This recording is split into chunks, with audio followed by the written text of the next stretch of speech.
It's our turn, episode number 46, Chainmail Bikinis Revisited.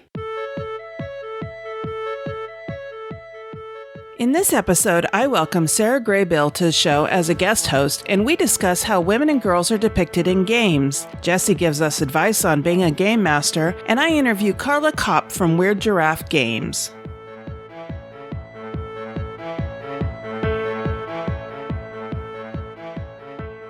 This is the Dice Tower Network, adding games to your wish list since 2005.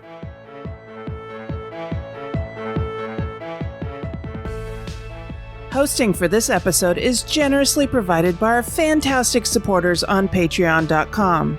If you'd like to help us out by pledging $1 per month or more, please visit patreon.com/OurTurnPodcast. We'd like to send a shout out to our newest patron, Karen. Every dollar helps to keep this show going strong. Thank you, Karen. Welcome back to Our Turn, Women on Gaming. I'm Cathy Ford, and today I am joined by a special guest host. I would like to welcome Sarah Graybill from Blackstraw Games to the show. Sarah, welcome. Thank you so much. Thanks for having me. I'm excited to guest host. I'm excited to have you here. Sarah and I have been friends through the Conquest conventions here in Sacramento for, a couple of years now? Yeah, I think it's been about 2 years. And she and her husband, John, were one of the first guests we ever had on Our Turn, back when they were telling us about HaitiCon last year. Yeah, we always love to go to HaitiCon, so we appreciated the opportunity to connect with you on that, and we're honored to be one of the first guests on the podcast. So tell the audience a little bit about yourself. Yeah, so my name is Sarah Graybill. I'm a designer and developer. I work with my husband, John Schulters. Our name for kind of our brand, our design and development studio, is Blackstraw Games. We have a couple of games that will be coming out soon, hopefully from our designs, some things that are sitting with publishers right now, and then additional games that we're doing development work on that will be out very soon, one of which will be coming to Kickstarter on September 20th. That's Spy Club. That's a game that we're doing development on, and some other games forthcoming shortly after that. So yeah, that's what we do. Now you guys focus mostly on family-friendly type games, right? Yeah, that's exactly right. So our games tend to be family-centric and fun, immersive themes that maybe have a little bit of nostalgia or quirkiness to them. That tends to be our wheelhouse, both in what we play and what we design. Very cool. Very cool. Well, welcome. So we usually start out the show by talking about what we've gotten to the table lately. So what have you been playing? Well, one game I've been playing, I picked up at Gen Con, is a game called Unearth. It's by Brotherwise Games, LLC, and the designer is Jason Harner and Matthew Ransom. It is a set collection game. I really tend to enjoy set collection games, and I encourage listeners to go check it out on BGG because the art is just beautiful. And the theme is generally that you are these little delver creatures set in a fantastical world of a fallen empire, and you're trying to collect wonders, which are these beautiful cards that have buildings on them. Or sorry, those are ruins, these beautiful cards that have buildings on them, or wonders, which are kind of hexagonal chits that you acquire throughout the game. And both of things score you points via different set collection mechanisms. You have D6s that dice that you roll throughout the game. Your set of dice is 3 D6s, 1 D4, and 1 D8. And essentially each turn, there will be a market of cards that everyone will be competing for. And each turn you'll roll 1 die, assign it to a given card, and then once that card's requirements are met, you'll assign who wins it. High cards win, or high dice rolls win the card. Low dice rolls get you access to those stones that sit on top of cards and will eventually lead you to collecting wonders. So it's a really fun game. I just kind of did a high-level overview, and I can go more into the rules and turn-based, but it's a very fun, interesting set collection game because you're rewarded for both rolling high and rolling low. So there's kind of no way to lose when you roll. It's not unlike some dice games where there's kind of always one good result and the rest is okay or bad. This kind of always has some positive no matter how you roll. It's an interesting way to do it. And like I said, the art is just beautiful. The theme doesn't come across all that much to me, but it's okay because the art's fun to look at and the competition between players is fun, so it's not too bad. And I've played it several times. I picked it up at Gen Con, played it there one night, and then have let it hit the table a few times since then. And I think it'll be on the shelf and played for a while yet to come. It's very easy to pick up. Anybody can play it. It's not so intensive on the rules that even light gamers can pick it up pretty easily. Neat. What kind of a rating would you give it on our scale? I give this one a solid 4. I think replayability wise, obviously I've let it hit the table a lot already and it has still maintained fun. Yeah, I think there's very little wrong with the game, so I'd rate it a solid 4. Okay, great. The first game I'm going to talk about today is called Weapons of Mass Destruction. And it's called WMD for short, and it is a card game that was intended to be an expansion for Nuclear War, which is an old card game, but can be played as a standalone game. And this was actually one of the first games I picked up after getting into the hobby, and I didn't understand that this was an expansion for an existing game. I remember trying to play it right after I got it. I wasn't playing it with Mark because he would have recognized it as an expansion for Nuclear War. I was trying to cookbook it with some other folks. I found it was a bit confusing at the time. Again, I was brand new into the hobby and I was trying to just try out different games. However, at Conquest SAC this year, back in April, I played Nuclear War with all of the expansions and I found that one to be fun. It was a fun, silly party game. I had actually forgotten that I even bought WMD and that I'd owned it until we were packing to move and I found it at the back of our game closet.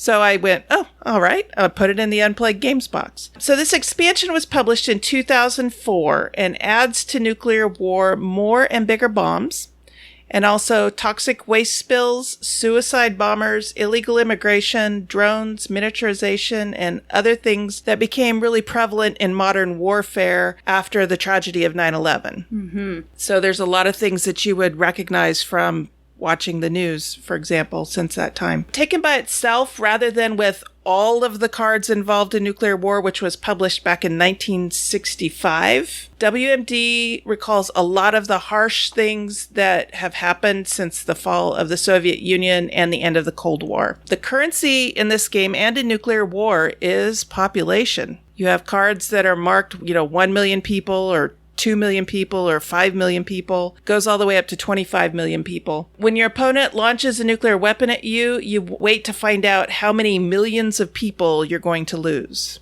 So it's got a little bit of a macabre sense of humor to it. Right. Sometimes there are cards that you can play that affect others in the game, like wind change, blows the nuclear fallout onto your neighbor.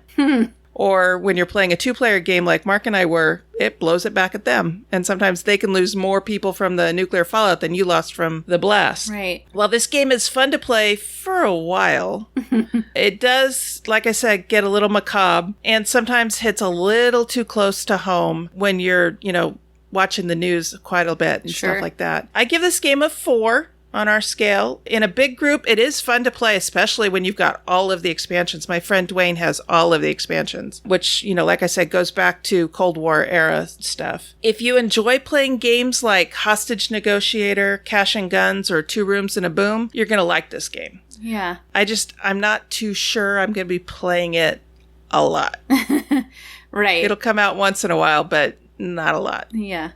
Well, it sounds interesting. I'll have to check it out. Have you ever played Nuclear War? No, I haven't. But I have played Two Rooms and a Boom and Cash and Guns, so I'm familiar with that style of genre game, party game. Okay. Yeah, this one does have player elimination as a thing. I mean, if you're playing in a big group and one person, has their entire population wiped out, they're out of the game. Right. They do get to set off everything they have left in their arsenal before they bow out. So they go out in a big blaze of glory. Right. But yeah, player elimination is a thing in this.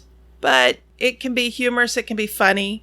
It's one of those games that you have to play with the right crowd. Right. And I've actually, all 3 of the games I'm talking about today are games you have to play with the right crowd. Because of the player elimination or going out in a blaze of glory, is there any sense of like king making? Does that tend to happen in the game with larger groups, or? I've only played it a couple of times in one large group at Conquest SAC, and it was fun. You do tend to go after the leader kind of thing. Sure. And yeah, you can make alliances with your neighbors and, I'll go after him if you'll go after him, and that kind of thing. But it's all really tongue-in-cheek. The art on the cards is really tongue-in-cheek. Some of it is, stereotypical, like illegal immigration had a guy in a sombrero and a poncho looking like he was sneaking. So, I didn't like that. But the art is very much tongue-in-cheek. And I think the entire game is meant to kind of laugh at nuclear annihilation. Not that that's a funny thing, but sometimes it's important to laugh at serious things. Yeah, I agree. And nuclear war and WMD do that.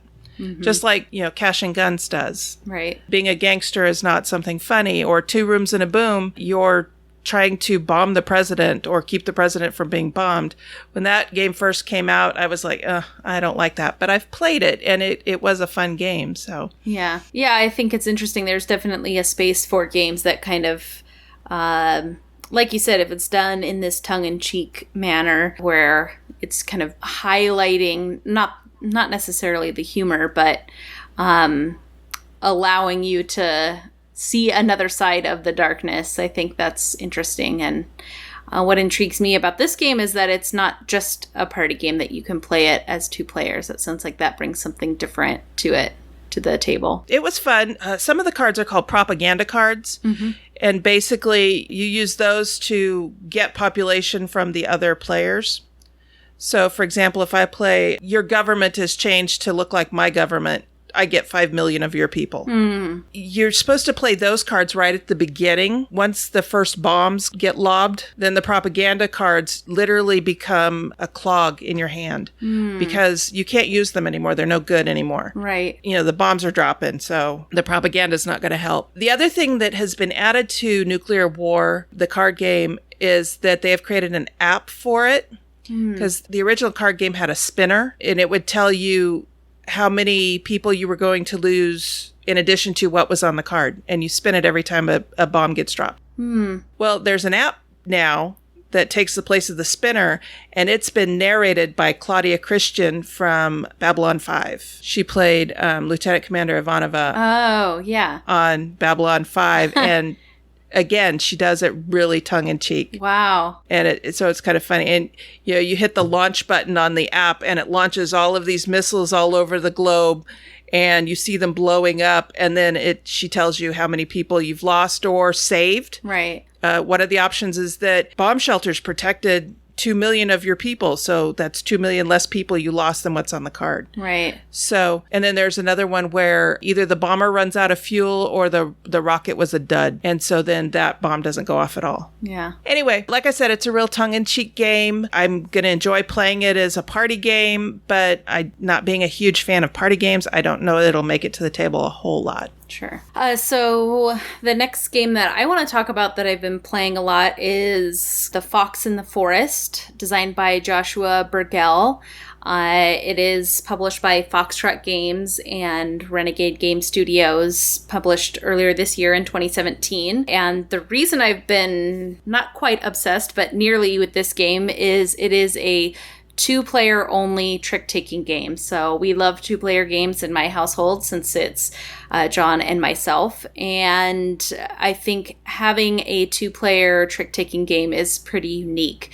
Not a lot of trick takers work at two players, so having this one be specifically designed for that is pretty interesting. And the game is also beautiful to boot. So in general, it works a lot like several trick-taking games that high card wins a trick, but it has some interesting twists, both in the number of tricks you're trying to acquire each round. Basically score points based on how many tricks you acquire. You kind of want to acquire either a lot of tricks, but not too many as to be greedy, or very few tricks. And that's kind of an interesting push and pull between players, because you're either trying to force your opponent to take as many tricks as possible so you can stay low and score more points. And if you both kind of stay balanced, you're both in kind of a middle point range. So that has an interesting mechanism. And then the other thing I love about the game is the cards themselves All of the odd numbered cards have special abilities that will affect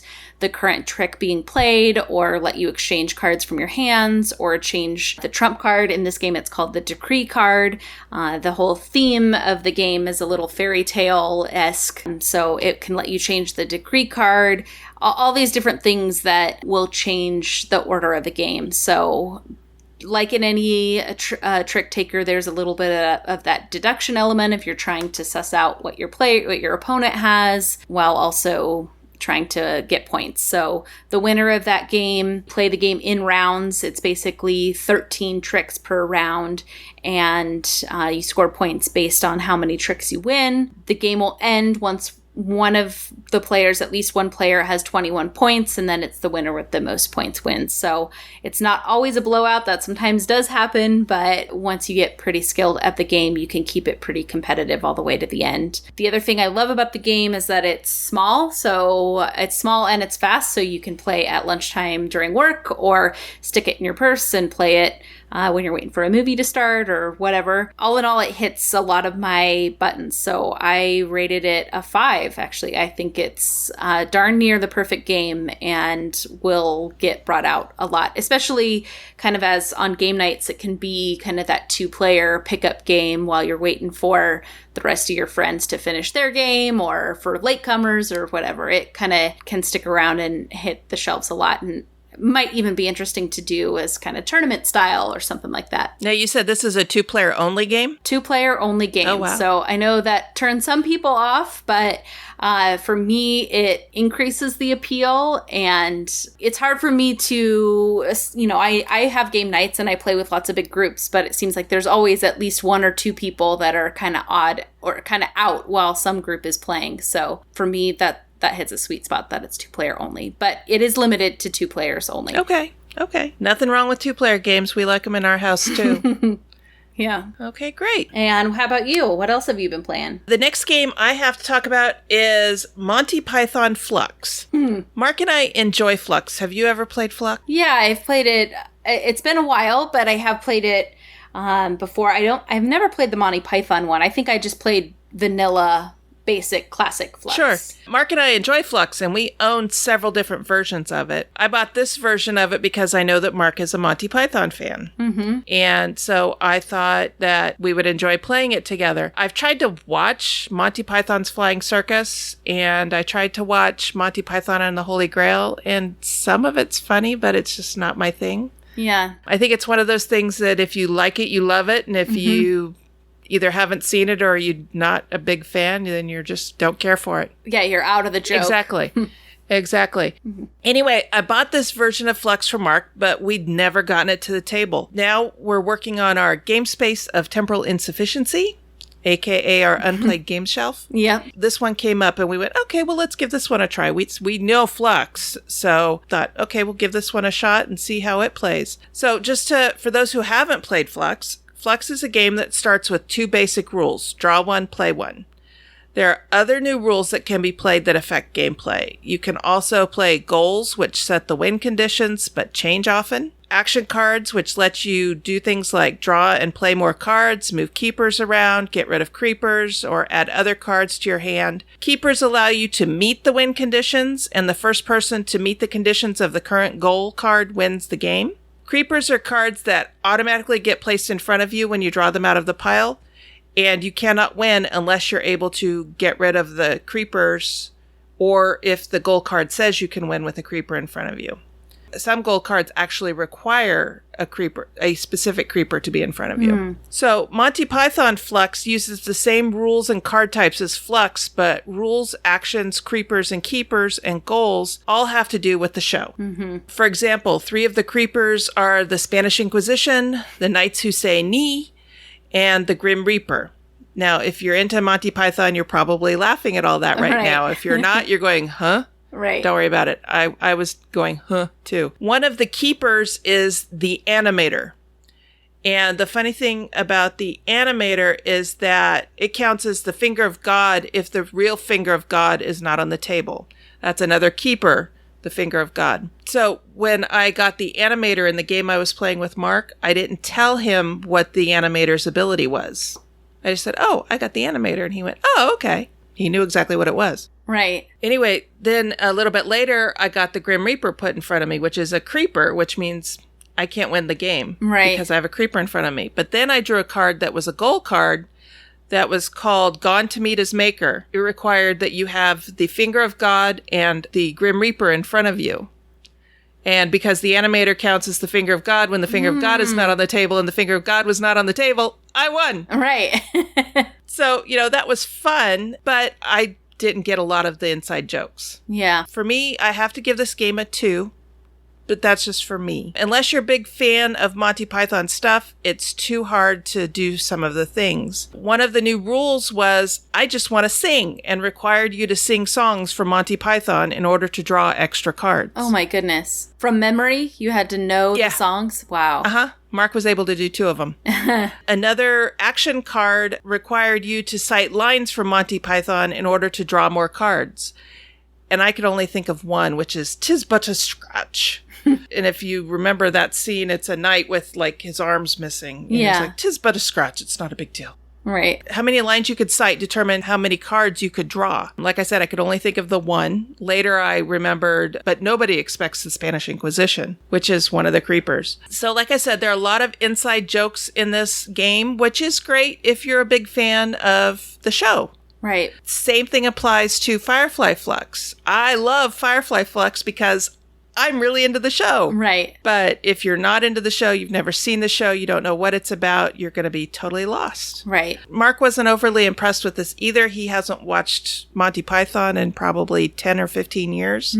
I think probably this one isn't going to stay in our collection. Yeah. It'll probably go on the trade or sell pile next time we go to a flea market. Right. Well, it sounds like it can be challenging if not only are you missing some of the jokes and the humor, but if your knowledge or history with Monty Python affects how well you can play the game or what you can do in the game. So I can certainly understand how that might have been challenging. I think the difference between like this version of Flux and like Firefly Flux is that, if I recall, Firefly doesn't require you to cite or do things from the show. I could be wrong about that. It's been a little while since I've played it, but it usually explains pretty well what the actions are and that kind of thing. But this one was just like, sing a song from Monty Python. And I'm like, I have to do that? I know they use music, but that's about as far as my knowledge of Monty Python goes. So, yeah, like I said, not one we're going to probably keep. Even, like I said, Mark wasn't overly impressed with it. And so, well, some Monty Python fan will be very lucky to find that and add it to his or her collection. So exactly. It'll go to a good home. Well, the final game I wanted to talk about is one we just picked up this weekend and was recently released. It's Hot Shots, which is the cooperative press your luck firefighting game by Fireside Games. This is one that I am really looking forward to hearing about because I missed the Kickstarter, but I have firefighters in my family. Oh, cool. And I'm interested to see if this is one that they would be interested in playing because they're not gamers. Right. But the theme might draw them in. My brother-in-law is a wildfire firefighter. Oh, wow. Well, then, yeah, this theme might be right up his alley because that is absolutely right in the wheelhouse of the game that you're fighting wildfire. And I think the actions and mechanisms are simple enough and intuitive enough that even people who aren't gamers can pick it up. So that's good news for your family. I bet that they would like it. So in this game, you have 3 parts to your turn. The first is moving from space to space. You can move, I think, up to 2 spaces, and then you are fighting fire depending on where you end your turn. The game has these really cool fire sculpts that add kind of a 3-dimensional piece to the game. So it's actual translucent fire, not quite tokens, but little sculpts that get put out, and they're very fun to play with and look at. It's very visually impressive. So you're fighting fire, you're moving on your turn, or fighting fire if applicable. And then at the end of your turn, you draw a card that essentially, it's called a fire card, and it's essentially like an event token or an event card that will come up, kind of similar to Pandemic or some of those other co-op games that have events that trigger every turn. The interesting twist to this game is the dice. There are 6 firefighting dice, custom dice, and each tile that you're on, so essentially each fire has a different requirement for the types of faces that need to be rolled. And in addition to rolling the dice, there's also this press your luck element where every time you roll, you can re-roll as much as you want, essentially, but each time you roll, you're required to set aside one of the dice that matches the tile that you're on or the fire that you're fighting. So you kind of get rewarded for the more dice that you lock away. But if you ever roll and bust, meaning you can't lock away any of the dice, then you fail that challenge essentially. And similar to Pandemic, kind of if you fail or if you don't control the fire on each tile, more fire gets added, and that can cause problems. It can cause tiles to get scorched and cause you to end the game faster.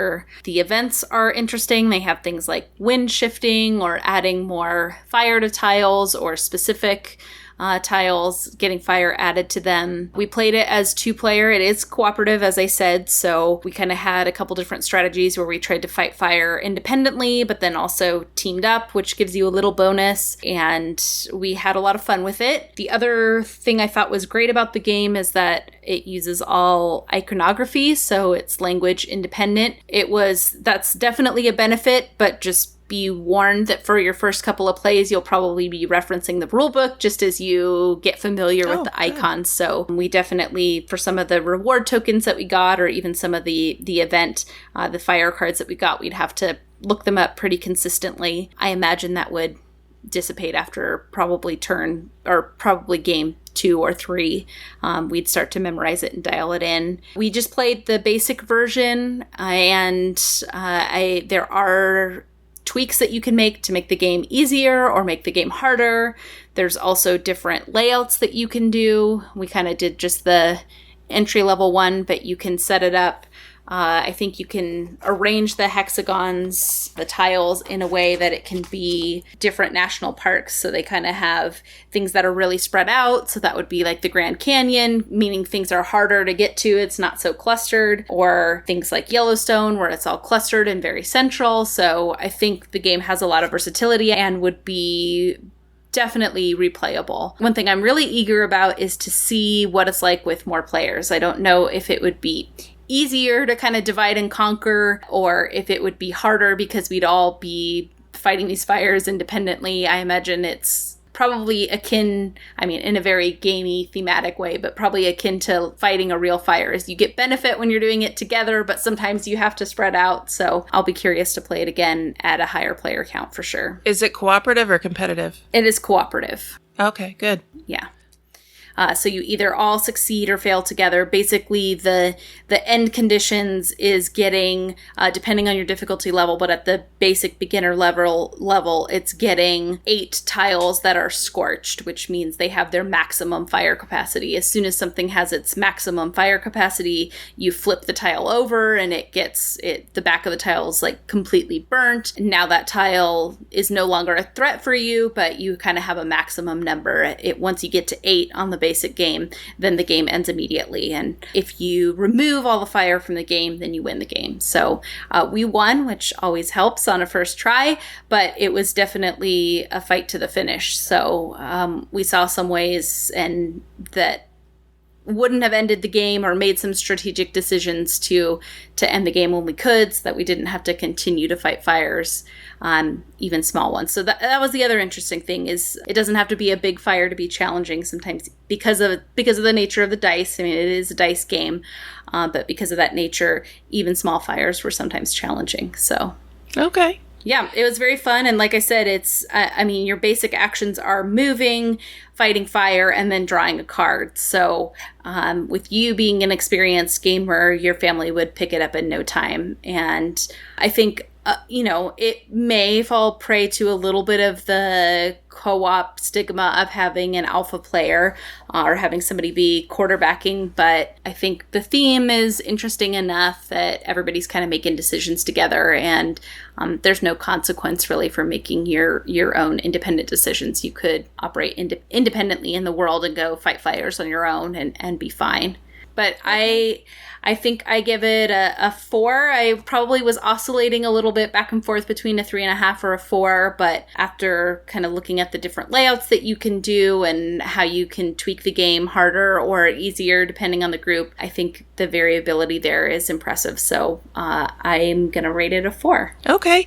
Now, did you get this because you backed it on Kickstarter, or were you able to pick it up in retail? I picked it up in retail. So excellent. Yeah, we also missed the Kickstarter, but we were in San Francisco over the weekend and saw it at a game there and kind of grabbed it immediately and said, okay, this is this is definitely on the list of what we're getting. So, and it did not disappoint. Excellent. I will have to go and get myself a copy of that. Yeah, I recommend it. It's fun. Okay, great. So my last game is on my list of favorite games of all time. In fact, I would have to say that this game, which is Robo Rally, is probably number 3 on my list, right behind Firefly and Unfair. Great. Well, I'm excited to hear about this because this is on our yet-to-be-played shelf, so I'm excited to hear you talk about it. It's one of the games that I credit with getting me interested in hobby board gaming before I knew that board gaming was a hobby. Right. I used to own the original base game and all of the expansions, but I lost them in a divorce. Yeah. I was able to procure the original base game back when Wizards of the Coast had stores and malls. I was able to replace the base game from, with that version. It has pewter pieces, for the robots, and really, really well produced. But the expansions weren't available in the store at the time, and now they're like $300 a piece. Oh my goodness. And I think there are 3 of them. So they're just outside my price range. Yeah. But I did find the expansion maps online, and I was able to print them out full size and get them laminated. So now they are in my base game. I haven't done the expansion cards yet. That was just a little more than I was willing to do at the time, but it is on my list of things to do at some point soon. So in Robo Rally, you're each playing supercomputers that are running a factory, and you're bored. Widgets can only be interesting for so long. So you've put together a tag the flag race course on the factory floor using robots as the racers. The primary mechanism in this game is programming. Each turn you get a hand of 9 cards, and you get to program your robot using 5 of them. The programming cards control your robot's actions like move forward 1, 2, or 3 spaces, turn right or turn left, or move backwards. The tricky part is that you have to program it using your robot's right and left, not yours. And that's where people get a little confused. Right. And also, cards have to be placed in the order that they're going to be played. Right. So sometimes hilarity ensues when someone gets right and left confused or puts down the cards in the wrong order. Yeah. Because then their whole program is thrown off. There are also elements on the board that can affect your robot and its movement. These include conveyor belts. There's 2 different types of conveyor belts. There's crushers, pits, pushers, flamethrowers, lasers from both the board and other robots. All of these things can either damage your robot or mess up your planned movement if they're not correctly taken into account. When your robot takes damage, you get fewer cards on your next turn to program your robot with until the damage gets fixed. If you take too much damage, then registers start locking and you have to use cards from previous turns in the position that they were in when the register got damaged. That's really hard to plan around. Yeah. You get 3 cards because 2 of your registers are locked, and okay, now you have to figure out what order you're going to put these cards in so your robot doesn't end up in a pit. Damage can be fixed by either stopping on a fix-it station or shutting down for an entire turn at the end of your turn and then skipping your next turn, basically. However, doing that doesn't negate the possibility of taking more damage while you're shut down. Your robot has 3 lives, so if you get killed, you come back. Yeah. And you can continue playing, but after 3 times, you're out of the game. You're out of the race. I'm not sure what it is about this game that I find so fun or so funny. The messed up programming can be funny unless you're playing with someone who gets easily frustrated. Yeah. Their frustration tends to bring down the humor in the game. Right. And can even turn the game tedious because then they're just like every turn, they're just like, drama. They can't figure it out. Sure. If it's played with the right group, though, that understands what can happen and everyone is fine with that, then it's lots and lots of fun. It's great fun to laugh as somebody screws up their programming or a robot pushes another robot and that screws up the programming. Right. And, it is funny to watch somebody go into a pit because they're coming back, but, they messed up their programming and wound up in a pit or something. Because this game can play up to 8 players, it's almost considered a party game. Yeah. Wow. Yeah. And, my set comes with 8 pewter robots. So they're good, solid pieces. Tactile, fun to hold. Yeah. Yeah. And most of them have arms. So their arms are up in a way that you can tell, okay, that's the right arm, that's the left arm. Yeah. So that makes it kind of fun. I understand in the newer version, the component quality isn't the same as what it was when it was published back in 1994. The more players you have in a game, the more chaotic the race course can be because you've got robots running into each other all over the place because you plan your movements in secret and then you all reveal them at the same time. And so, yeah, it's just a lot of fun. I find it a lot of fun. But like I say, you have to play it with the right group. Sure. I've even seen some people play this game not to win. They never go after a flag. They're playing to try and mess with other people's robots. Right, they're the chaos agent trying to... Exactly. And that can be fun too, as especially if people understand that is an element of this game and that's what makes this game fun. Don't be so serious. Mm-hmm. My personal rating of this game is a 5. I'll never pass up a chance to play it if at all possible, and I really can't get it to the table often enough to make me happy. Well, I'll have to play with you when we bust out our copy because it sounds like you're the right group to play with. So I've been intrigued by programming games since we first experimented with and played Colt Express, which I really like the theme and the programming element of that. So this seems like it's that, but just kind of ramped up even more. So I'm curious to try it out. And with your solid rating, I think I'll try to make that happen sooner rather than later. I was actually considering running it at Avalon, so now you've given me a reason to go ahead and sign up to run that.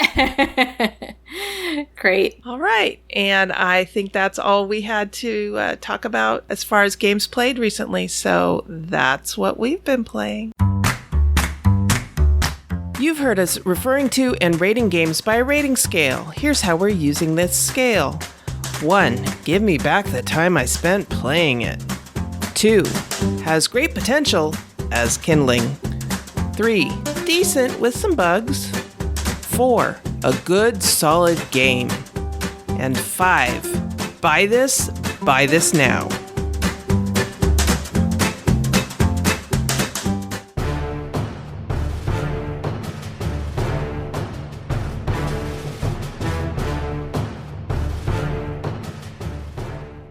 Hello again, this is Jesse Metcalfe to talk about another role-playing game topic. Today I want to talk about how do I start running a game? How do I become a dungeon master? How do I become a game master? How do I become a storyteller? Or whatever noun your game system uses for the person who runs the game.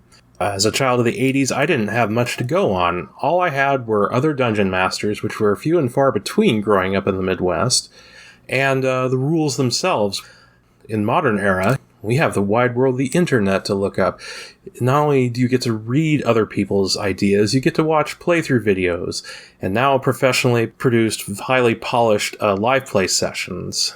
Plus podcasts galore. There's tons of data out there. I didn't have all that starting out. So I guess from my perspective, I can only go on from experience. I do have 30 years of it. What do I consider important? So I boiled it down to a few points. Let's get into it. The first one, and this is a big one, whether you're becoming a dungeon master or a writer or a podcaster or whatever hobby you're into or whatever career you go into, sit down and just do it. The first step is the hardest step. Don't listen to your inner critic. You're your own worst critic. Don't listen to it. Just take that first step. And have realistic expectations of that first step. Know you're not going to knock it out of the park with the first swing. That's fine. And your friends, who probably are looking for a dungeon master because they don't want to do it themselves or they don't have the time to do it themselves, they'll appreciate any effort you put forth. So just do it. And that is probably the most important point I'm going to make in this whole thing. So if you remember nothing else, just sitting out and doing it's a good place to start. But let's assume you want more tips than that. Let's go with the next one. Know the rules. When I say know, I don't mean you have to memorize everything. You just need to know how the basic mechanics work. For example, for Dungeons & Dragons 5th edition, know that most rolls are going to be a d20 roll, plus an ability modifier, plus a proficiency bonus if you're proficient in the weapon or the skill or the saving throw. That's the basic rule you need to know. Know all the other rules that revolve around that. Or say if you're going to play Star Wars, Edge of the Empire, another favorite game of mine, know how to build a dice pool. You don't have to know everything about it, but you should know how to choose between all the different colors of dice when building the dice pool, and so on. Just know the basics. Everything else you can look up, which gets me to my next point. Reference sheets. For Dungeons & Dragons, I have a front and back reference sheet that I like to refer to, whether as a player or a game master. It has all the conditions on it, combat modifiers, basic little things that I don't want to have to look up every single time I play. It's a lifesaver for me. I even prefer using that rather than a DM screen or a GM screen. I mean, that's really nice to have all those tables in front of you, but I find that screen obscures my view, especially when I like to use miniatures or a tactical tabletop. Having a front and back cheat sheet or reference sheet is probably better than the GM screen, unless you have a lot of things to hide, like you're playing a horror game or some other mystery game that requires a lot of hidden information. Either way, a GM screen or reference sheet, whatever you prefer using, go for it. It'll be a lifesaver. Most games have their own. You can go out and buy them, or I know at least one company makes pocketed Game Master screen that you can change the information front and back. So I use that one, and I make my own GM screen, so that way I can put down what's important to me. Another point.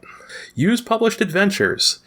Starting out, you're going to need a hand. You may not know how to make an adventure, or you might not know how to structure one, or how to balance encounters, or what have you. While you're learning the mechanics of the game and the rules of the game, having something pre-made for you so you can just sit down, read through it, understand it, and run it really helps. In the 80s, I often went to game stores throughout my region. There's used bins, and people were dumping first edition AD&D modules in there all the time, and finding a new one to buy used in a bargain bin was like a treasure. That really helped me structure my own adventures later on. So having a reference point helps. Right now, D&D has a series of published adventures that will take your characters from level 1 all the way up to 10 and beyond. They also have a great starter set. All of those are good starting points. Edge of the Empire has some beginner boxes as well as some sample adventures from previous free RPG days. All of them are very good and will give you a leg up for getting your own group started. And lastly, I want to end with the second most important point, kind of bookending the whole thing. Have fun. The whole point of a role-playing game is for you and the players to sit down and have a good time. That's it. The rules are there to adjudicate how things go, but if it gets in the way of fun, feel free to talk about maybe modifying them or even ignoring them outright with your players. So these are the points that I really wanted to talk about today. First of all, just sit down and do it. Experience is the best teacher. Your first time, it's not going to be perfect, but that's okay. Don't expect perfect. Know the rules, at least the basics of the rules, and how to go from there. For everything else, you can look it up. What's helpful for that? Reference sheets. Have a lot of reference sheets, whatever you need to help your game flow. Use published adventures to start out to give you a leg up so you don't have to start from nothing and be stumped. And finally, just have fun. The whole point of having time together is having fun. So I hope this has inspired you a little bit and encouraged you to maybe sit down and run your own role-playing game. I hope it does. And if you have any questions at all, or you want to talk about it, or just need a few more pointers, feel free to look me up on Twitter. I am at Jess Metcalfe, JESMETCALF. I am on the Board Game Geek and the Role Playing Game Geek as MadcapCH. I'm on both frequently, so look me up and we can talk. Anyway, thanks for listening. I hope this has helped and inspired you. And until next time, keep on gaming.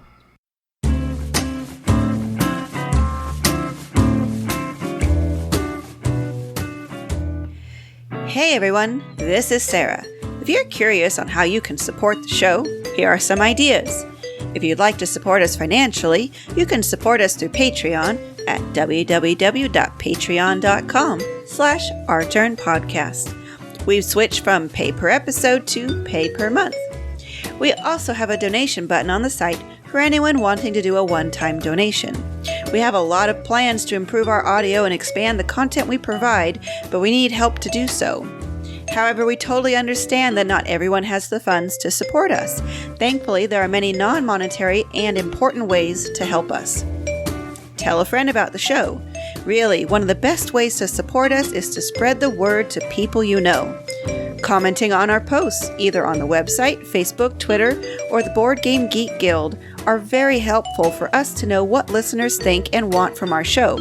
If you think of anyone you'd like us to interview, please let us know. We'd also appreciate any shares of our posts on social media. Take pics of you playing games and post them to any of our social media avenues. We'd love to know what you're playing and maybe take a look at playing those games too.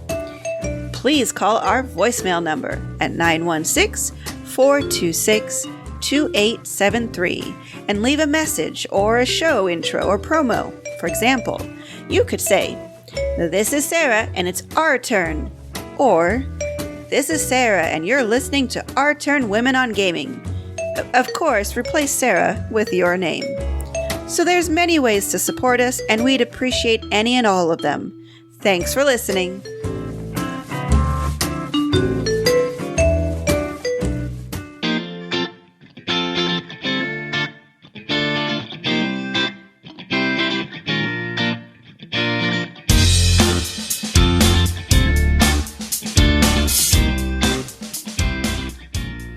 All right, so now we're getting into the meat of the podcast, and our hot topic today is how women are depicted in games. And back in episode number 9, so very early in the show, Sarah and I did a discussion that was titled Just Say No to Chainmail Bikinis, and we talked about how women are depicted in games in general, role-playing games in particular, and what we would like to see change. And it is a topic that I have wanted to revisit and just didn't feel like I had the right mindset to talk about it yet, or I didn't know that enough had changed yet. But when Sarah and I were talking, and she is a game developer, she has been working with people in getting the art ready for their games and has some say in how women are depicted in the games that she's working on. So I thought I would have her on to revisit this topic a little bit and see how things have changed. So Sarah, can you talk about what games you're working on that you've been influencing? Yeah, absolutely. Sure. So I'm happy to be a woman in gaming and happy to help contribute to that. One game in particular that we've been working on in development is Spy Club. The theme of that game is you're a neighborhood detective agency solving crimes around your neighborhood.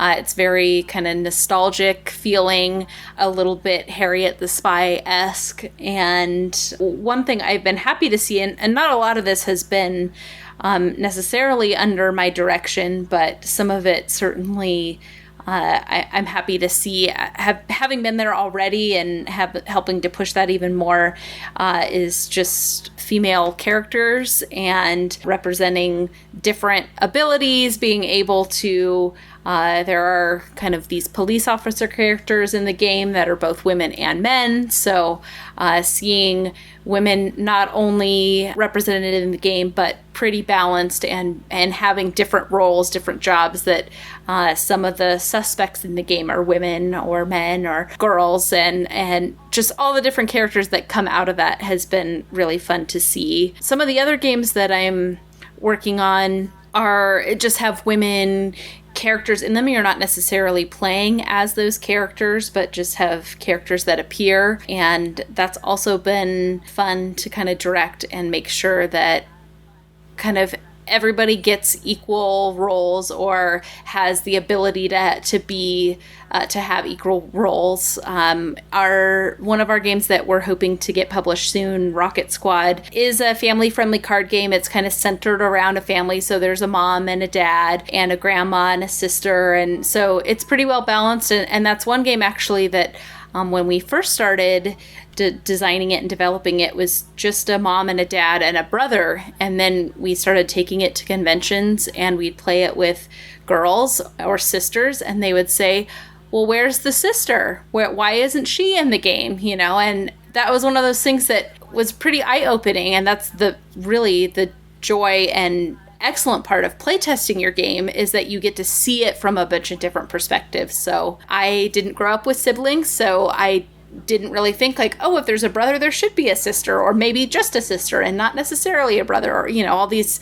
different combinations. But playing it with families and girls was great because girls wanted to see themselves represented. And so it's great to be able to help contribute to that and absolutely be able to share that as a sister or as a girl, as a young woman, that you are represented in the game. Going back to Spy Club for a moment, there are girls and women on the cover of the box, so not only integrated throughout, but on the artwork on the cover. So that's great. I always love to see that. And the artist and the publisher and designer through his art direction have really been advocating for having a really well-rounded community and cast of characters. So everybody is represented as a valuable member of the team in that game. Excellent. Yeah, I've been looking at games lately, since starting this podcast, as to how women are depicted and how many women there are. I know one game that I played that I enjoyed. I don't have a problem with the game, but Colt Express has 2 female characters out of 6 characters. And one, she looks like a woman dressed in the Old West, kind of a fancy dress. I'm not sure if she's a barmaid or just a woman. Yeah. Like a woman in the town, basically. But then the other one is a Native American who looks awfully pale. Yeah. But that's it. And I haven't played any of the Colt Express expansions, so I don't know if they add more characters or anything like that. But where's the Annie Oakley type? Why couldn't that have been included in the base game? Another Old West type woman that comes to mind would be Victoria Barkley from the Big Valley. Do you remember that old TV show? Yeah. Yeah, I mean, she was formidable. You did not mess with her. She was smart. She was clever. She was serious. Serious as a heart attack. You did not want to mess with her. She was a serious businesswoman. Right. But none of those are depicted. Right. And so, that's a little disheartening. Good game. Right. Otherwise, good game. Yeah. Yeah, I mentioned it, earlier in the podcast when you were talking about programming games, and I think thematically it's very good. It is a very interesting game. I like it, but I think absolutely how it's depicted and the number of female characters is something to be aware of, especially for a modern game, I think. And I think not only the quantity of women, but you mentioned, I think that character's name is Belle, the woman who's kind of a townswoman. I mean, her special ability, the game has asymmetric player powers, and her special ability is that she's too pretty to be shot. So or to be punched, right? So whenever anybody else is a potential target, she can't be. Now, that's cute and thematic. You can't hit the girl. Right, you can't hit the girl. It's cute and thematic. Obviously, I'm not advocating for women to be hit, but I think just as far as equality or a perception of women in gaming, that kind of falls into tropes and stereotypes probably a little more than I would like to see. Yeah, I'm blanking on what the Indian girl's abilities were. Wasn't she a pickpocket? I don't remember. I don't remember, but I remember going, that's odd, when I saw her player power too. Yeah. Maybe she doesn't have to take the pickup action when she punches someone and their purse falls. I think she gets to collect it right away, or one of the characters does that, and I just can't remember. Yeah, it struck me as odd that the Indian was a thief. Yeah. I mean, they're all sure there all to rob the train, right, sure, but her special ability was basically a thief. Right. So yeah, I wasn't real pleased with that either. Now, one game that does do a good job of providing balanced character, balance in characters as far as gender goes, is Big Book of Madness. Have you played that one yet? No, but it's on my wish list. It's on my want to play list. So yeah, I'm curious to hear not only about the gameplay, but how it incorporates women and what that looks like. Actually, there are 4 elements in the game: earth, air, fire, and water. Mm-hmm. And in the Big Book of Madness, you're all students at a magic school, and each of the characters specializes in one of the elements. There are 2 for fire, a male and a female, 2 for water, a male and a female, 2 for earth, and 2 for air. And all of them have a male and a female. The one downside that I see to the characters depicted in the Big Book of Madness is they're all white. There are no people of color depicted. Now, the people that are depicted are all very different characters. There's the kind of stereotypical nerd girl who's got the big glasses. Sure. There's the popular looking chick. There's a gal who very pretty but very serious looking into her science. So that one I kind of liked. And then there's one that kind of looks like a punk, and she's actually the one that's has fire abilities. Okay. She looks kind of like a punk. She's got one side of her head shaved and looks kind of tough and mean, like, But I like that they balanced it with 2 characters, a male and a female for each one. Right. And their abilities are almost identical. I think there's a slight tweak in the abilities between the 2 characters for each element.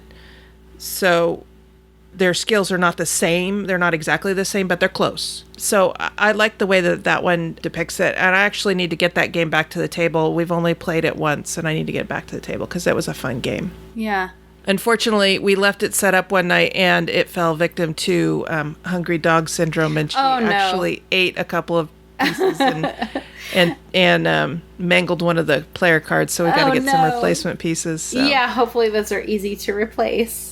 Yeah, I hope so. It's funny that I don't know if this is just a symptom of the theme or what, but the game that I had pulled off of my shelf that again is a fun game, but that I had noticed is also an Old West style game. So it's Dice Town, and I think that one the female characters in there are probably not portrayed necessarily in the best light. They are kind of Old West, corset wearing, not real Annie Oakley style, more beautiful girls to be looked at. And in fact, I think kind of their ability in the card, there's kind of a card you can play that has 2 pretty young girls on it that you can play and kind of distract your opponent and steal from your adversaries at the saloon, so you can get them attracted and distracted by the women so that you can steal from them, and I mean, again, it's fun and thematic, and playing it, I probably didn't have necessarily a negative reaction, but it's just one of these things, again, to be aware of as you go looking for these examples. Finding things that are probably less than positive is not fantastic. But again, that might have been, I just think it's funny that both of these games that we've suggested are in this Old West style. So I don't know if that lends itself a little more, it gives a little more lenience to that type of depiction than it would in a more modern game. I'm not sure. Yeah, and I don't necessarily have a problem with them, with game designers depicting dance hall girls, as long as Annie Oakley was also, or a Calamity Jane type is also represented, because there were all kinds of women. I mean, there were strong wives, Laura Ingalls and her mother, and those were strong women who were pioneers. And, you know, depict those people too, not just, you know, the dance hall girls. I'm not saying any of them should not be depicted, but don't make it your only trope that you're going after. Your only choice. Yeah. Mm-hmm. Yeah, I think that's an interesting way to look at it. And again, that kind of goes back to, like I said, I don't think I would necessarily have, or even playing it, have necessarily noticed it or have it be a problem, but seeing more depictions of women in different types of roles would be interesting. Yeah, not just have that be the only choice. One game I thought did it really well with, a very character-driven game where, again, you have asymmetric player powers is Vast, the Crystal Caverns. Have you seen that game? I think it was on Kickstarter. It was either last year or 2015. These years are getting away from me. But I think it was a 2016 game. And it's an asymmetric cave exploration game. It's very interesting. It's very thematic and almost tipping the scale into kind of role player-ish. You have... Isn't this the one where you can play the cave? Yes, where you can play the cave, exactly. So it has a bunch of different characters, only 2 of which are human. And they have the knight, which is a woman, and the thief, which is a man. So not only is that pretty well balanced that they have both options, but the knight is a very strong character. Kind of the way the game is structured is you'll put in or pull in different characters depending on what your player count is. So kind of the thief is a character that doesn't necessarily have to be included in every game. And the knight doesn't either. There are some variations that don't include the knight, but the knight, the female character, is utilized in almost every version of the game, almost every kind of episode or style of the game that you played. She's an essential character, a strong character. I just want to, I don't know if I have it here, but... And hopefully she's depicted wearing armor and not a chainmail bikini. Yes, that is absolutely correct. She is depicted wearing, I don't know if it's metal armor, but it's rugged wear suitable for being a knight, not suitable for being an object of desire. Again, not that that would necessarily be problematic, but she is very well depicted. She is ready to explore this cave and ready for a fight. Yeah, ready for a fight, ready to take names. So good. I was really happy to see that character so strongly represented in the game. Now, one of the games that I think does a very good job of depicting women, not only depicts women well, but it also depicts different ethnicities very well as too. And it puts people not in stereotypical roles. And that is Trickster Champions of Time. And that was one that was on a Kickstarter. It's a trick-taking game, but it's played with these characters.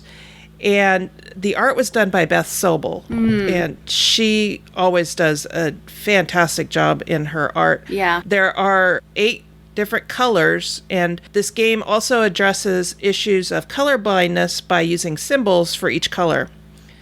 But getting back to the depictions of people, there is a balance of men and women. And for instance, there's a card called the Brigand, and the Brigand is played or is depicted as a young white girl who's picking the lock of a pair of handcuffs.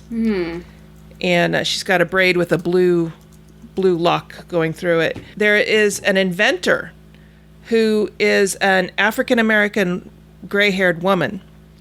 And she's got the crazy inventor glasses on and lightning all around her. Then there is the guard. And that is depicted by a very strong, stern, tough-looking African-American woman. And I do not want to mess with her. But on the other hand, there is one called a witness, and she is depicted by a young African-American girl who's gazing up at the sky and pointing at the stars.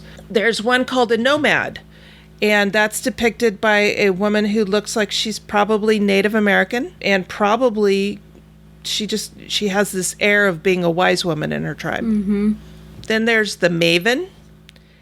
And she is depicted as a very well-dressed, like cocktail gown kind of dress, and as an Asian woman, a young Asian woman.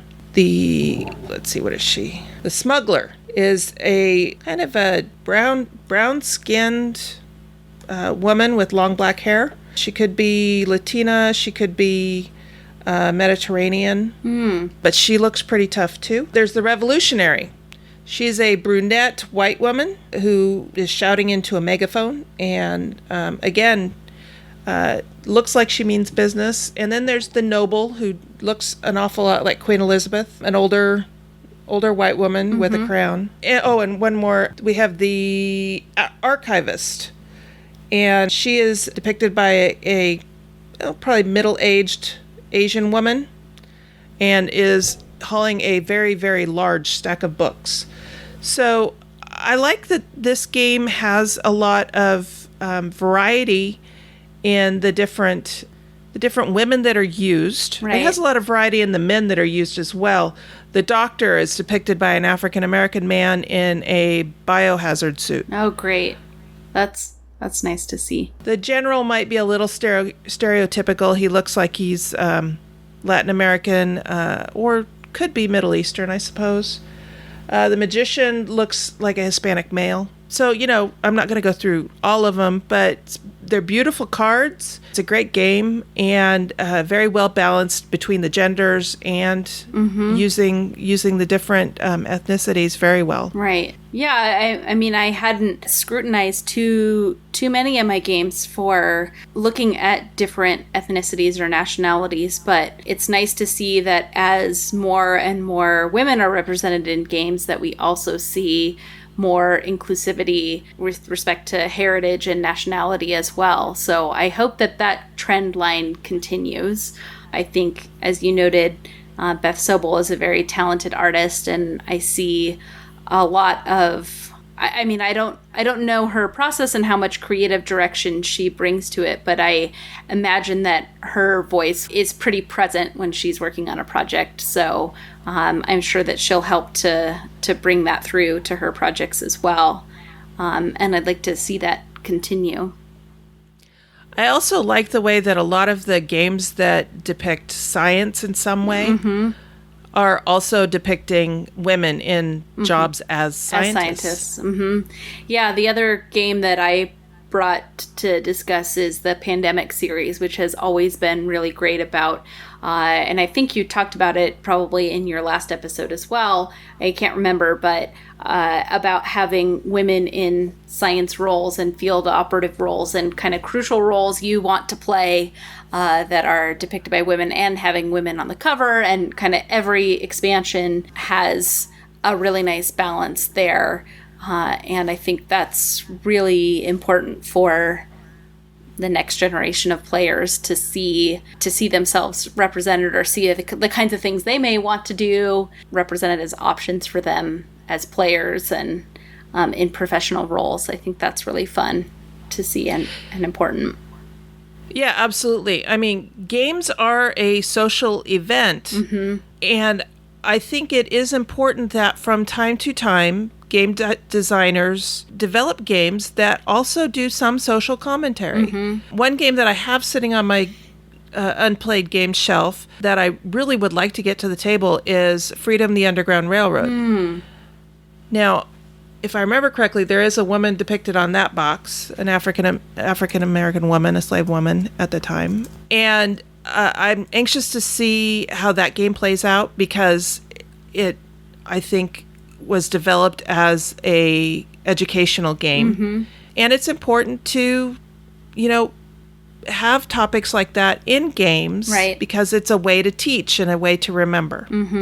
Well, exactly. As you said, playing games is a social event, and just the nature of gaming, even though it's competitive, oftentimes, not always, the nature of gaming is inclusive. You're creating a group and a community, and that's part of the benefit of going to these events like the Conquest events and Pacificon, and is connecting with your community, playing with new players. That's one thing I love about gaming, is that I can sit down with the stranger and play with them immediately and kind of have a new friend That's awesome.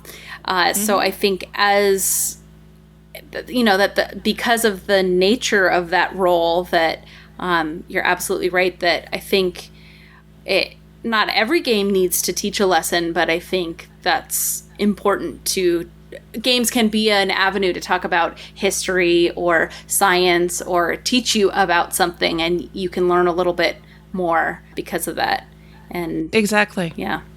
So I think seeing yourself represented, whether that's from a national point of view or a gender point of view or in a science point of view or a profession, I think anything like that will get you excited about the game and only help to further that discussion. So I think it's really important that as game makers, we continue to do that. And as game players, we continue to ask our designers to do that.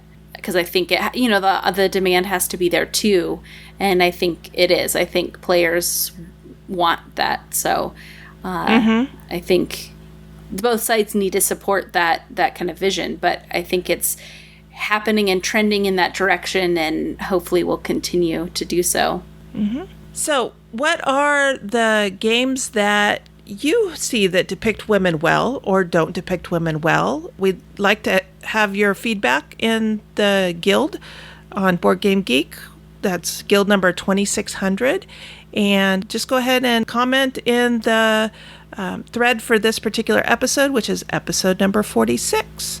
We'll have a link to that thread on Board Game Geek in our show notes, and you can get to our show notes by going to ourturnpodcast.com/episode 46. Thanks for coming on and joining me for this discussion, Sarah. This was a good discussion. Yeah, thank you. That was great. Hi, this is Stephanie Straw, and you have the pleasure of listening to the Our Turn Women on Gaming podcast.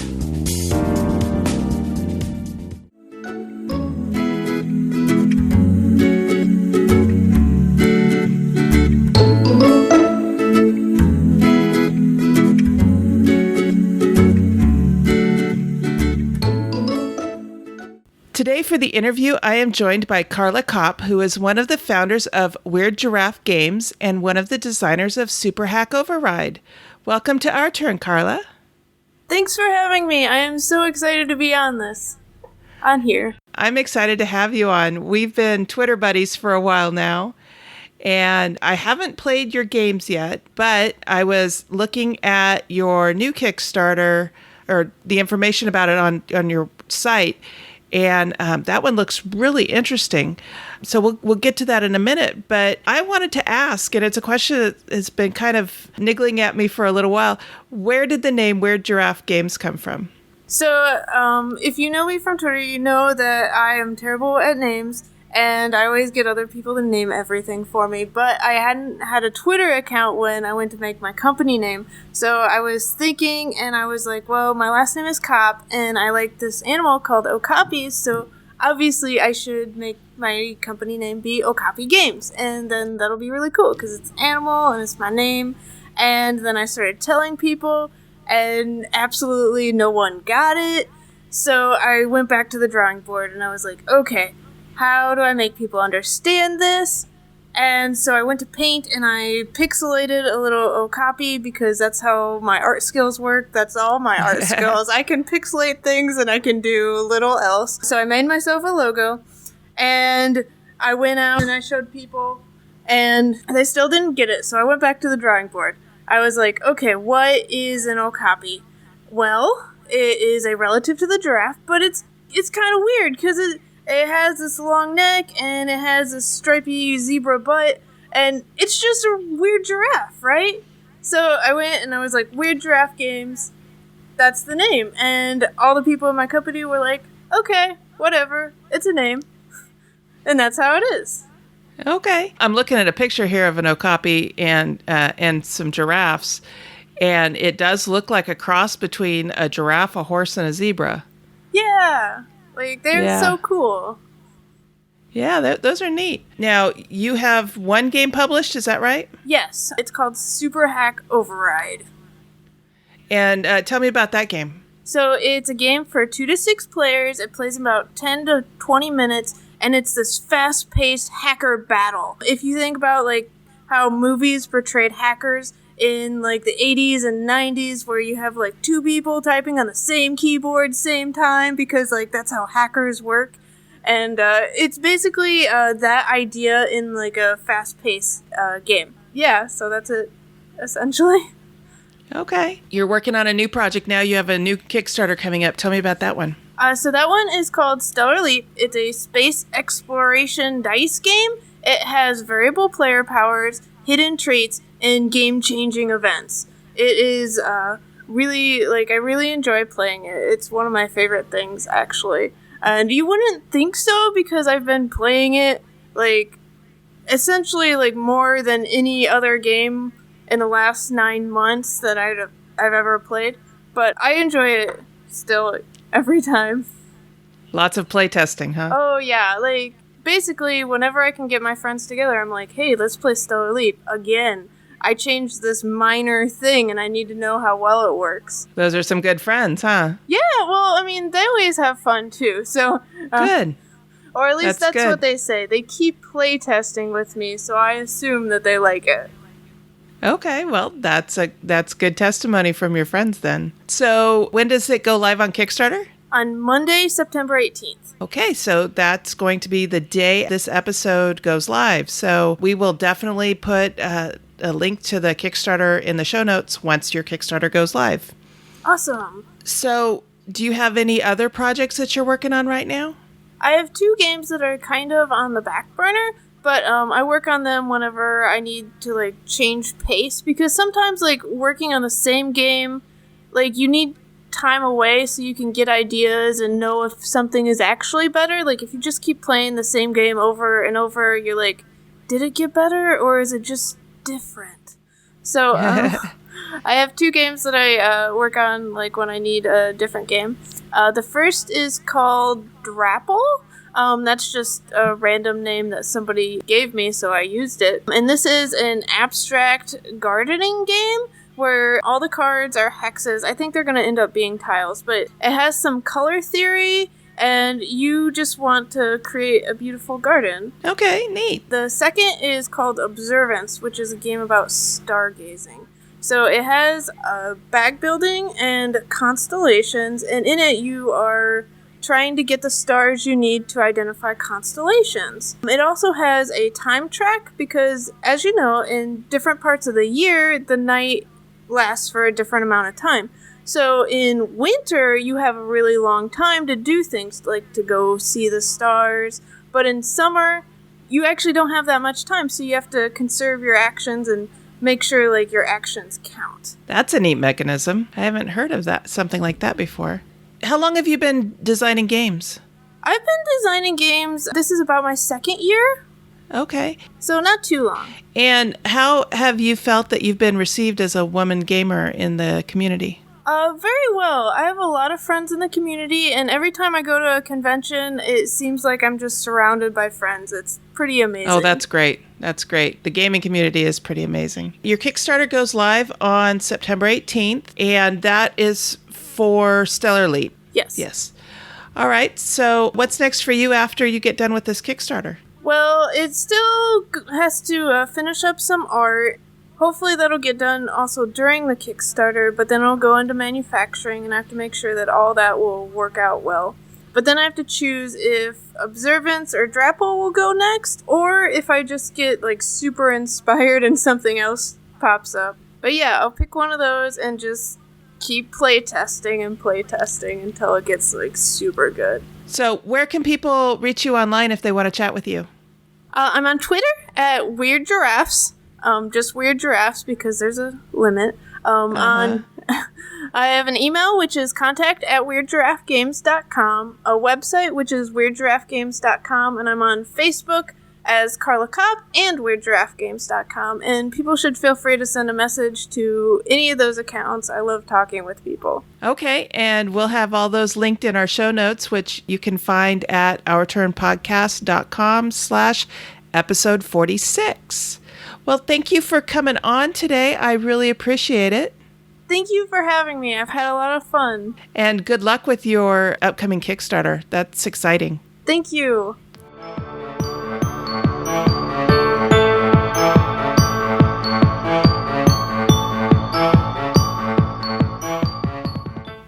right, so now we're getting to the part of the episode where we're winding things down and looking ahead.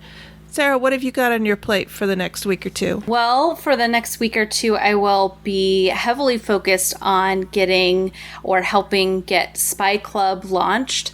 I mentioned that earlier in the podcast, but that launches on Kickstarter on September 20th. So I'll be doing some final development on some of the campaign content. We'll continue to do it throughout the campaign, of course, but just kind of getting some last push there.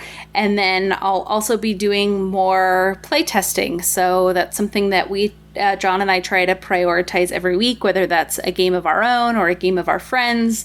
We're starting a new development project pretty soon once Spy Club is wrapped up. So I'll be getting things organized and prep for that. We have our weekly game group meeting every Wednesday night. So that's tomorrow in my case, and I am really eager to get a new game to the table that I picked up, Whistle Stop, which is the new Bezier game that was released at Gen Con. So yeah, Spy Club, and for the development, playtesting our own stuff, and then as far as playing goes, getting Whistle Stop to the table. Those are my priorities for the next week and a half or so.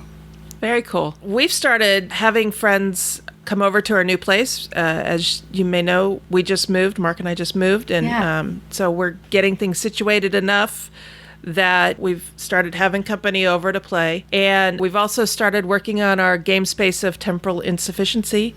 So that's our unplayed games shelf.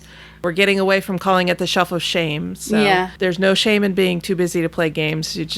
You need to prioritize what you're going to play and when. So that has been great fun. Gotten some great games to the table, and I'm looking forward to getting even more games played. I recently got a Kickstarter delivered called Dragon Dodge, and I interviewed the designers of that game back when their Kickstarter was live, and I backed it, and I'm looking forward to getting that to the table and playing that a few times with a few different player counts. And also, too, Sarah and I are working on a show for Conquest Avalon. We've signed up for it. We're waiting to hear if that gets approved. And so we'll have more details about that once it gets approved, and we know we can move forward with it. So it's going to be part live podcast taping, part discussion panel, part just having general fun. Our fans here in the Sacramento area. So that should be lots of fun. Yeah, that's going to be great. How can people get a hold of you online if they want to chat with you, Sarah? Yeah, if they want to chat with us, they can go to blackstrawgames.com. We have contact information there. They can also find us on Facebook. We're Blackstraw Games there, or on Twitter at Blackstraw Games, or me personally at the Graybillion. So billion like the dollar with gray, Gray, in front of it. So the Graybillion on Twitter, or as I said, at Blackstraw Games. Excellent.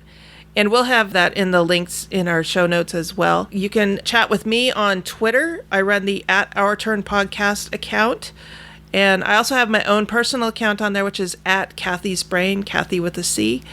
But I am having so much fun on the Our Turn Podcast one. I forget to go check on my Cathy's Brain one. So if you've tried reaching me through that, I'm sorry if I haven't responded to you. Go over to the @Our Turn Podcast account. We're also on Facebook. Sarah runs our Facebook page there, and she does a daily Kickstarter there. Sarah Reed, not Sarah Graybill. And that is facebook.com/OurTurnPodcast, all one word. And she does a daily question there, and she also does daily Kickstarters there. So if you're wanting to find out what's hot on Kickstarter, or maybe what isn't hot on Kickstarter but should be, check those out. She does a really good job of sifting through everything. The last time I checked, I think Kickstarter had like 26,000 active game projects. Wow. So it's easy to miss a game that's on Kickstarter. I mean, it was just some huge, ridiculous number. And, you know, as Sarah Reed has learned the hard way, not all of them are worthy of being backed. So she does a really good job of sifting through those. And then I run our guild on BoardGameGeek.com. It's guild number 2600. And I post the same questions that Sarah posts on Facebook. I post those in the guild. I tried keeping up with her daily Kickstarter, but that was just a tough one for me. So I'm going to try and get back to that. But we do have interesting discussions in there. I also will frequently ask for feedback on topics for discussion on the show. So if you see something there asking for feedback, please give us feedback. Give us information about the different topics we're asking about so that we can share that when we record on the show. Also, too, we'd love to hear, like I said earlier, what games do you think depict women well or don't depict women well? And again, you can do that in the guild for the thread for this episode. So that's it for this episode. And until next time, that was our turn. Now it's yours.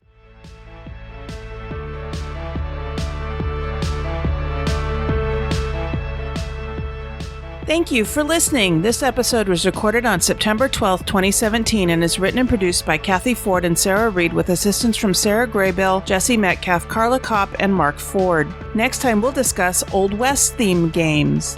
We want and encourage your questions, comments, and feedback. Please call 916-426-2873 and leave us a short voicemail or send an email to feedback@ourturnpodcast.com. Our theme music was composed by Adriana Crickle. Incidental music was provided by Ben Sound. Please check out our show notes to learn more about these talented artists. The material in this episode is copyrighted under Creative Commons Attribution Non-Commercial No Derivatives 4.0 International License. If you want to learn more about the games discussed in this episode, please visit our website at ourturnpodcast.com/episode 46. You can find a list of the games along with links to their listing on BoardGameGeek.com. We are proud members of the Dice Tower Network. You can find out about other shows in the network like The Secret Cabal, Onboard Games, or Ludology by going to dicetowernetwork.com. Thank you for your support. If you like what you heard, please tell your friends about us.